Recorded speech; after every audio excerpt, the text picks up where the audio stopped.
Se acaba de aprobar la ley de bases en Argentina, ya de forma definitiva, ya pasó por el Congreso de Diputados, por el Senado y ahora definitivamente por el Congreso y ya se ha aprobado. Eso sí, no es la misma ley que se ideó en un principio, no es la ley... Esa ley ómnibus de la que hablamos, de más de 600 artículos, absolutamente salvajes todos ellos, que el gobierno de Milei diseñó, sino que ha sido recortado en 2/3 partes, o sea que sigue siendo una ley lesiva, una ley dañina para los intereses de la población y de la economía argentina, luego vamos con ello, pero no tan dañina, no tan lesiva, no tan grave como había sido diseñada en un primer momento. En parte, por eso ha tardado 6 meses todo el proceso administrativo y parlamentario en aprobarse, que claro, que parecía que no se iba a aprobar nunca, pero era básicamente porque estaban recortando y recortando esa ley.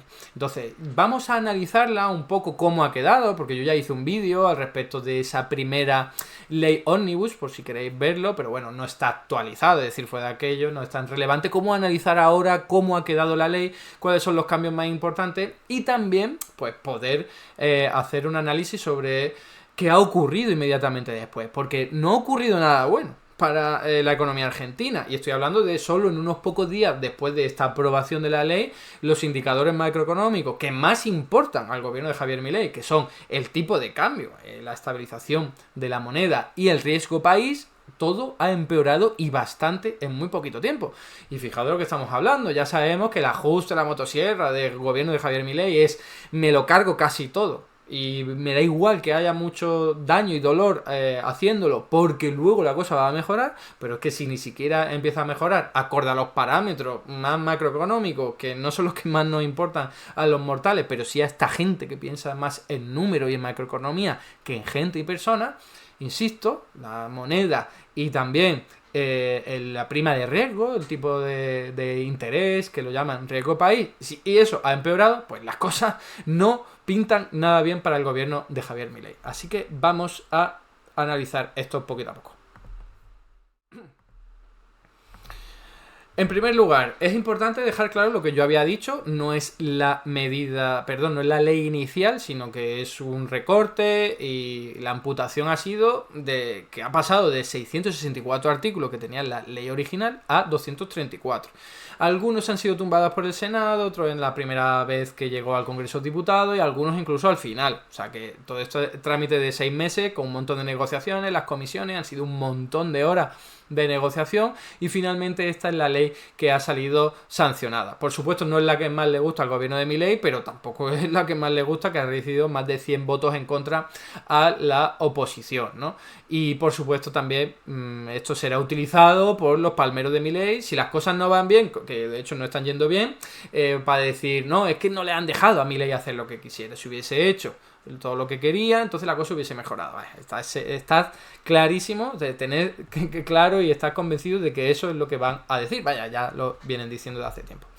Entonces, ¿qué es la primera medida importante de esta ley de base? Pues lo primero es que se le da potestad legislativa al presidente Javier Milei. Fijaos de lo que estamos hablando, ¿eh? Eso sí, en un primer momento se le quería dar la potestad en 11 áreas, ¿vale? Que incluían un montón de ámbitos importantes y ahora son solo en 4. ¿Los 4 cuáles son? Pues los más importantes, ¿no? Economía, energía, administración y finanzas. Básicamente son las 4 áreas en las que durante un año, no 2, como se había pensado en principio, durante un año Javier Milei puede disponer como si fuera un rey absoluto, ¿no? Como si fuera un dictador. Lo único que ocurre es que es verdad que tiene que ser convalidado por las cámaras. Entonces no es hago lo que quiera en este año, sino que voy a tener más flexibilidad, más rapidez para hacerlo. Y si no cuento con el apoyo mayoritario de las cámaras, entonces podría tumbarse, ¿no? Pero bueno, fijaos lo que está ocurriendo con el decreto nacional de urgencia que aprobó Milei por la cara, por decreto, sin ningún tipo de apoyo parlamentario, que sigue ahí, todavía no ha sido convalidado ni tumbado, entonces sigue ahí en ese limbo que lo están retrasando y fijaos, ya han pasado medio año, ¿no? Entonces, cuidado con estos poderes legislativos extraordinarios que se pueden convertir en medidas eternas, ¿no? Otra medida importante, se aprueba la privatización, pero en vez de 41 empresas, como había sido pensado en un primer momento, de solo 6 empresas, ¿vale? O sea, ha sido un recorte bestial. O sea, no nos gusta que haya privatización de empresas por la cara porque es regalar dinero público, pero es verdad que es mejor hacerlo en 6 que en 41, regalar dinero público a sus amiguitos, ¿no? A la gente que tiene dinero y se las puede comprar.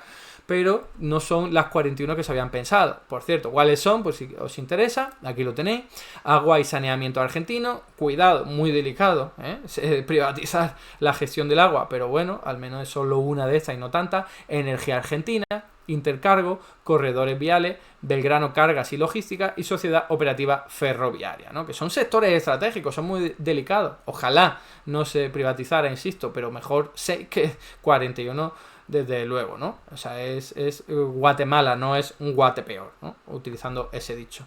Y, de hecho, Milei tiene que estar súper cabreado, porque os recuerdo que hizo bandera con la privatización de la aerolínea argentina, se ganó un montón de enemigos por esto y un montón de oposición. Aquí tenéis un vídeo que yo hice analizando pues, la posición de Milei, la posición de Rayo sobre este tema, y en esto han perdido, claramente. Querían privatizar la aerolínea argentina, también los medios de comunicación más importantes, o sea, los organismos, las agencias, y eso pues no lo van a poder hacer, al menos a partir de estas medidas que han sido aprobadas por la soberanía popular, ¿no?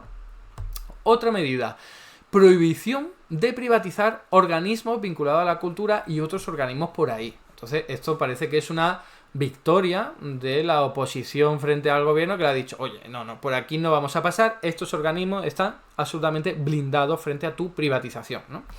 ¿Cuáles son? Bueno, pues yo no los conozco, pero aquí tenéis varios: CONICET, el Malbrán, la ANMA, ENACOM. Seguramente el más conocido, el más famoso es el Banco Nacional de Datos Genéticos, ¿no? Para facilitar el reencuentro y la memoria democrática de las víctimas de la dictadura, pero ahí tenéis otros cuantos por si os interesa, ¿no? Otra medida, que en el IGIT, régimen fiscal que ya hemos comentado en algún momento, que lo que hace es, ¿no? El IGIT, que es simplemente, oye, yo te reduzco muchísimo los impuestos a ti, empresa que vienes de fuera, si inviertes en mi país, en determinados sectores estratégicos, y además te perdono un montón los impuestos y prácticamente que te dejo hacer lo que quieras, que es, en Román Paladino, vender tu país a precio de ganga a empresas extranjeras, ¿no? La idea aquí es, oye, a ver si traen dólares y a ver si mejora la actividad económica, pero en Román Paladino esto es vender tus recursos naturales y tus empresas y tus sectores a extranjeros, ¿no? Bueno, pues al menos el IGI, para que no sea tan lesivo, no sea tan grave, lo que se ha hecho ha sido acotarlo a solo unos pocos sectores, para que no puedan venir empresas y inviertan en cualquier tipo de cosa, hasta en peluquería o en abogacía, yo que sé, por poner ejemplos así más extremos, y que además, si lo hacen, tengan que contratar al menos el 20% de los proveedores a gente de Argentina, ¿vale? A empresas de Argentina. ¿Quieres comprar productos y tal? Pues un 20% al menos tiene que ser a proveedores locales, ¿vale? Para que el dinero pues no se acabe yendo fuera, como suele ocurrir cuando vienen empresas de fuera que dicen, oye, ya me conozco aquí empresas internacionales a quien les tengo que comprar mis productos, no me voy a poner a comprar aquí a los propios argentinos y argentinas teniendo alternativas que conozco bien. Entonces aquí tenéis cuáles son esos sectores para los que se ha limitado el IGIC, y aquí los tenéis: foresto, industria, turismo, infraestructura, minería, tecnología, siderurgia, energía, petróleo y gas, que no es poco ni muchísimo menos. Pero es verdad que son menos que los que se habían pensado en un primer momento. Y claro, como veis, pues es recursos naturales sobre todo, ¿no? Minería, energía, petróleo, gas, o sea, son sectores muy delicados y se les está abriendo las puertas a empresas internacionales para que inviertan y hagan prácticamente lo que quieran, ¿no? Con estos recursos. Pero hay más medidas. Por ejemplo, recordad que lo que hizo Milei nada más llegar al gobierno fue paralizar toda la obra pública. Bueno, pues aquí lo que se ha logrado a conquistar a Milei es que las obras públicas que ya iban por el 80% de progreso o más se acaben, ¿vale? Entonces, bueno, que vayan más del 80% pues serán muy pocas, me imagino, pero al menos esto va a permitir que haya algunas obras que no tenía sentido, que algunas estuviesen a punto de acabar y desde luego de pronto dijera por un decreto del gobierno que no se acababa, ¿no? Y a lo mejor lo único que le queda es un revestimiento o algunos detalles, ornamentación, en fin, no tenía sentido y con esto lo salva. Pero bueno, todo lo que estuviese antes del 80% paralizado y la nueva construcción también, que es una barbaridad, ¿no? Otra medida, se perdona a los empleadores, a los capitalistas que contratan, ¿no? Con contratos irregulares, ¿no? O sea, la gente que haya contratado a personas saltándose la ley, se les perdona. Se les perdona, no se les sanciona, no se le pone una multa, nada. Aquí se les va a decir, debido a esta ley, que te has saltado la legislación laboral contratando a esta persona, le estás pagando menos de la cuenta, o a lo mejor no le pagas en A, le pagas en negro, o a lo mejor hace horas extraordinarias mucho más de la cuenta, etcétera, o una explotación laboral salvaje.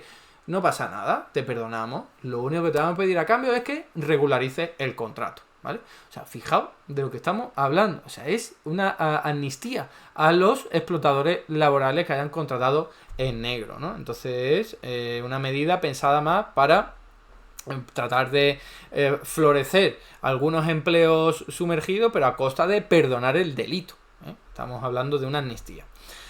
Otra medida, se amplían periodos de prueba a trabajadores. Es decir, ya sabéis, esto es una típica estrategia del empleador que dice, vale, yo te contrato, pero te tengo aquí de prueba. Cuando acabe el periodo de prueba, como tengo condiciones así más laxas, más baratas para mí, pues hasta luego, Lucas, ¿no? Te despido, te hago un nuevo contrato de prueba. En fin, la triquiñuela de siempre de los empleadores.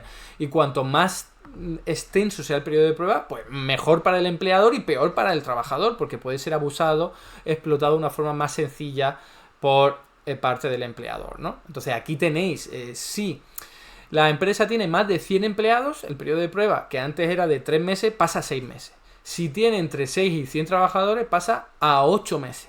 Y si tiene menos de 5 empleados pasa hasta un año, o sea, un año de periodo de prueba. ¿Quién no aprende una habilidad en un trabajo durante un año? ¿De verdad hay algún trabajo en el que necesites estar un año para que la empresa diga si lo haces bien o haces mal?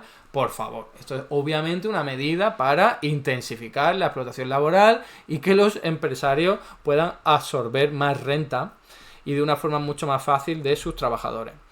Seguimos, se habilita la figura del falso autónomo, ¿vale? Que es algo que está ahí prohibido. Os recuerdo que falso autónomo es un empleador contrata a un trabajador y en vez de regirse por la normativa de empleador y empleado, se rige por la normativa de yo te he contratado a ti como autónomo, que en teoría eres, pero es mentira, no es una teoría, hay una relación de dependencia, una relación jerárquica entre uno y otro, y por eso tiene que estar más protegido, y de hecho lo está acorde a la legislación laboral. Bueno, pues aquí se dice, hasta 5 trabajadores, tú no hace falta que los contrates como asalariados. Puedes contratarlo como socios, como autónomo, como estoy diciendo, autónomo por ahí. Entonces no le tienes que pagar tantas cotizaciones sociales, no tienes que respetar los tiempos de descanso, ni de vacaciones que recoge la legislación laboral. No, porque son autónomos, van por su cuenta. Entonces, de nuevo, intensificar en esa explotación laboral.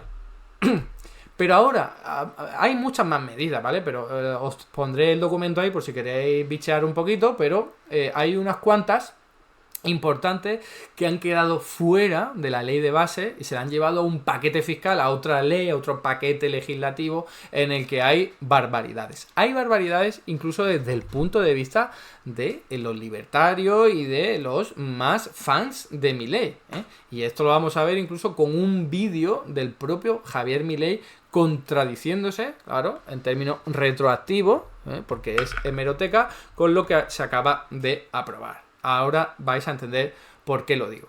Y es que, para poneros en contexto y en situación, para el que no lo sepa, el gobierno anterior, el de Alberto Fernández, eliminó un tramo, una categoría del impuesto sobre a las ganancias, que en España sería el impuesto sobre la renta, ¿vale? Entonces eliminó una categoría para que los trabajadores con menos renta no pagaran el impuesto. Y se afectó a unos 800.000 trabajadores según las estimaciones, es decir, casi 1 millón de trabajadores argentinos dejaron de pagar lo que aquí sería el IRPF, el impuesto sobre la renta. Y Milei fue uno de los primeros que aplaudió esa medida, diciendo que eso era una barbaridad, ese impuesto. Incluso él iba mucho más allá diciendo el impuesto hay que eliminarlo en su totalidad, ¿vale? Pues, ¿qué es lo que ha ocurrido con esta ley que ha salido de la ley de bases para ir por otra vía, pero que se acaba de aprobar también? Pues que se ha restablecido, toma ya, se le ha aumentado el impuesto de la renta a casi 1 millón de trabajadores, a los que se le había perdonado en septiembre del año pasado, que hace muy poquito, solamente 2 meses antes de que llegara Milei al gobierno. Milei, que dijo que se iba a cortar el brazo si antes que aumentar impuestos, pues toma ya, aquí lo ha aumentado. Esto es muy diferente de las aerolíneas. La aerolínea él quería privatizarla y la correlación de fuerza no se la ha dejado hacer. Pero es que esto es lo contrario de lo que él dijo. Él dijo que el impuesto a la ganancia había que suprimirlo. Y lo que ha hecho ahora es subirlo. Subirlo y precisamente deshaciendo algo que hizo el Alberto Fernández con precisamente Massa como gobernante. Entonces voy a traer aquí para que recordéis, por si no lo hacéis, no recordáis, la hemeroteca de Javier Milei, posicionándose al respecto de este impuesto. Muy cortito. Si todo esto fuera poco, nos encontramos frente al delirio descomunal de tratar al salario como ganancia, lo cual es un delirio total y por lo tanto, digamos, o sea, este impuesto además es inmundo y por ende tiene que ser eliminado. Pues lejos de eliminarlo, lo que ha hecho ha sido aumentarlo, este impuesto injusto, inmundo y las palabras gruesas que utiliza, pues nada, lo ha aumentado. Y esto es gracias a su gobierno, apoyado por la mayoría parlamentaria que ha recibido. O sea, que es una tomadura de pelo, como digo, a su propio votante. Más allá de lo que supone aumentar impuestos a gente con poca capacidad adquisitiva o con menos capacidad adquisitiva, ¿no? Porque aquí tenéis, por ejemplo, los tramos. Va a afectar a los que cobren más de 1.800.000 pesos al año. ¿Vale? Les va a afectar a un 5% al primer tramo, luego un 9% hasta el siguiente tramo, un 12%. Toda esta gente antes, de septiembre hasta junio, no han pagado el impuesto. ¿Vale? No, ni lo van a pagar, esto no es retroactivo. Pero es que, fijaos, que se le ha vuelto a hacer que paguen el impuesto. O sea, que Javier Milei es un mentiroso compulsivo y tremendo, ¿no? Pero que si esto se quedara aquí, pues bueno, pues quizás, ¿no? Oye, que es que necesita ingresos fiscales, no sé, alguien te lo podría llegar a defender, ¿eh? Seguramente la Dorni ese y otros de Javier Milei lo harán. Pero es que lo han combinado con esto. Tócate los pies. Lo han combinado con exenciones del propio impuesto de ganancia, es decir, que había algunas bonificaciones, algunas rentas que te perdonaban del propio impuesto, que era, oye, estas horas extraordinarias no vas a pagar el impuesto a las ganancias por ellas. O estas dietas que te acabo de pagar, vale, pues todo eso fuera.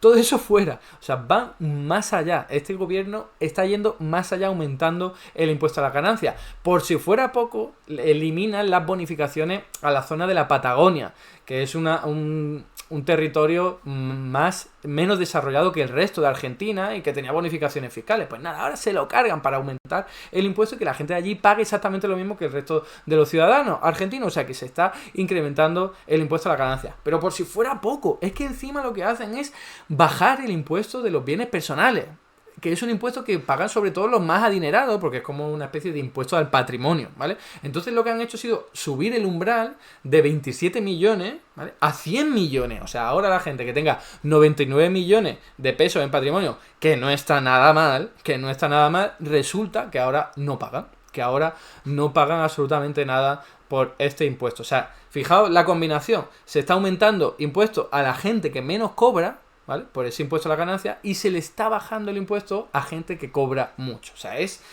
política neoliberal de libro. Por mucho que luego diga Javier Milei, no, o gente que le aplaude, no, que esto es liberalismo económico puro y duro, libertarismo. Venga ya, esto es lo de siempre, aumentar impuestos a los pobres y bajárselo a los ricos. Es lo de siempre. Y por último, por si fuera poco, con todas estas medidas, resulta que se le perdona a todos los defraudadores que se hayan llevado el dinero fuera y que tengan propiedades fuera de Argentina. Se les perdona. Se les dice, oye, que tú has defraudado aquí al fisco argentino y has vulnerado la legislación. No pasa nada, te perdonamos, a cambio, eso sí, de que pagues un porcentaje muy pequeño de lo defraudado. Las típicas amnistías fiscales, esto también lo vimos en España por el gobierno del Partido Popular con Rajoy hace unos 12 años o así, pero aquí en Argentina ocurre exactamente lo mismo. Y también pues aumentan el impuesto al tabaco del 70 al 73%, que no es mucho, pero oye, ¿no recordáis aquella cantinera de Milei de antes que subir los impuestos me corto un brazo? Pues no sé, tendría que tener muchos brazos Milei para haber podido cumplir esa palabra, porque ha aumentado ya bastante impuestos, ¿eh? Y el primero de todo fue el impuesto país y lo subió una locura, ¿no? Entonces aquí tenéis el umbral, en las personas que blanqueen hasta 100.000 pesos no deberán abonar ningún impuesto fijo ni tendrán ninguna penalización por los bienes que no hayan sido declarados, o sea, se le ha perdonado. Y por último, como yo decía, esto ha sido aprobado el 28 de junio, viernes, esta ley de bases y también el paquete fiscal, ¿no? Entonces la idea, insisto, la de Javier Milei y su gente es: hacemos esto para que mejore la estabilidad de la economía, para que la moneda no se deprecie, para que los acreedores internacionales vean con mejores ojos a Argentina y mejore su imagen en el exterior. ¿Qué es lo que ha ocurrido? Todo lo contrario. Fijaos, esto, aunque no lo veáis el título, es el tipo de cambio del dólar blue, ¿vale? Que es ese tipo de cambio de mercado entre el peso argentino y el dólar. Es decir, cuanto más aumente significa que por cada cada dólar gana menos pesos, ¿vale? Entonces ha superado ya los 1.400, o sea, es el nivel histórico más elevado al que ha llegado nunca este indicador, y ha sido justo después de aprobar la ley de base. O sea, se aprobó la ley de base el 28 de junio y el 1 de julio ya estaba superando 1.400 pesos por dólar. O sea, una barbaridad. Ni siquiera están logrando su propio objetivo. Fijaos lo que estoy diciendo. No estoy diciendo que estén reduciendo la pobreza o la desigualdad o estén mejorando los salarios. Si eso no es lo que quieren hacer. Lo que quieren hacer es estabilizar la economía, aunque sea al coste de empobrecer a la gente y todo el rollo. Pero es que ni siquiera están consiguiendo lo que ellos quieren conseguir. Entonces esto es muy delicado porque está implosionando el propio proyecto político desde sus propias coordenadas. No de coordenadas de izquierdas, peronistas o kirchneristas. Y por último, el riesgo país. El riesgo país. ¿Cuándo he dicho que se aprobó la ley de base y el paquete fiscal? El 28 de junio. Ahí lo tenéis. Riesgo país por debajo de 1.460, ¿no? Pues, ¿qué ocurrió a la siguiente vez que tenemos datos? El 1 de julio, que casi llega a 1.510. Bueno, supera 1.510. O sea, se ha disparado el riesgo país, que ya os digo que son los tipos de interés por los que se le exigen, se le reclaman a Argentina por su deuda pública, ¿no? Entonces, que es algo que quieren reducir a toda costa, porque supuestamente para ellos es lo más importante, que para nada es así. Pero bueno, en cualquier caso, ni siquiera se están saliendo con la suya. Así que cuidado, alerta roja para los propios mileístas, para los propios partidarios de este gobierno, porque si ni siquiera logran sus absurdos objetivos, entonces que se preparen, porque le van a salir enemigos dentro de su propio aliado, dentro de su propio grupo y círculo de políticos. Y el proyecto de Milei está cada vez más sobre la cuerda. Hasta aquí el vídeo de hoy. Muchas gracias por estar ahí y si te ha resultado interesante, no dudes en comentar, darle like y compartir, que la teoría económica dominante no se combate sola.